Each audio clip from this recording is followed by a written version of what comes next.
पाकिस्तान से हर साल बड़ी तादाद में सियाहत, तालीम और कारोबार के लिए शहरी अमेरिका का रुख करते हैं, मगर अमेरिका पाकिस्तान पर वीज़ों के इजरा से मुताल्लिक पाबंदियों पर गौर कर रहा है। पाकिस्तान इस वक्त उन 10 मुल्कों की फहरिस्त में शामिल है जिन पर इसलिए वीज़ा पाबंदियां लागू हो सकती हैं क्योंकि अमरीकी हुकूमत के मुताबिक वो अपने ऐसे शहरियों को बर वक्त वापस नहीं लेते जो अमरीका में वीज़े के मियाद से ज़्यादा वक्त गुजारते हैं या फिर जिन्हें अमरीका से मुल्क बदर कर दिया जाता है। ये मामला अमरीका और पाकिस्तान के दरमियान पिछले तकरीबन 1 साल से ज़ेर गौर है, लेकिन हाल ही में अमरीका ने कुछ पाकिस्तानियों को वीज़ा जारी करने पर पाबंदी आयद की है और कई को वतन वापस भी भेज रहा है। इसी की तफसील आज वज़ीर ख़ारजा शाह महमूद कुरैशी ने कौमी असम्बली की कायमा कमेटी बराए खारजा उमूर को भी पेश की और फिर सहाफ़ियों से बात करते हुए कुछ तफसीलात दी। आइए देखते हैं।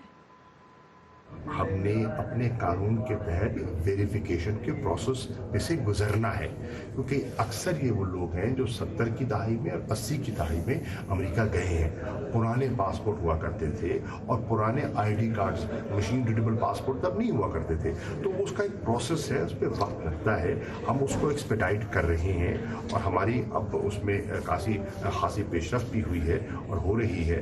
तो वो 3 अफराद हैं जो उससे मुतासिर हुए हैं और मैं समझता हूँ कि जैसे ये प्रोसेस स्ट्रीमलाइन हो जाएगा तो वो जो लिमिटेड सैंक्शन है खत्म हो जाएगा। पाकिस्तानी आम शहरी इससे मुतासिर नहीं हो रहा। इत्तलात के मुताबिक इस वक्त तकरीबन 70 ऐसे पाकिस्तानी हैं जिनको मुल्क बदर किया गया है, जो कल पाकिस्तान वापस पहुंचेंगे और उसके अलावा 3 ऐसे अफसरान हैं जिनका ताल्लुक वीज़ों के इजरा से है, जो पाकिस्तानी हैं और जिनको वीज़ा जारी करने से के मुताबिक जो है वीज़ा जारी करने के हवाले से अमेरिका ने पाबंदियों का निशाना इस वक्त बनाया है। तो शाह महमूद कुरैशी ने यह भी वाज़ेह किया कि पाकिस्तान के शहरियों के लिए वीज़ा का जो इजरा है वो इस वक्त ख़त्म नहीं हुआ। बहरहाल 3 अफसरान ऐसे हैं जिनके वीज़ा पे पाबंदी लगा दी गई है।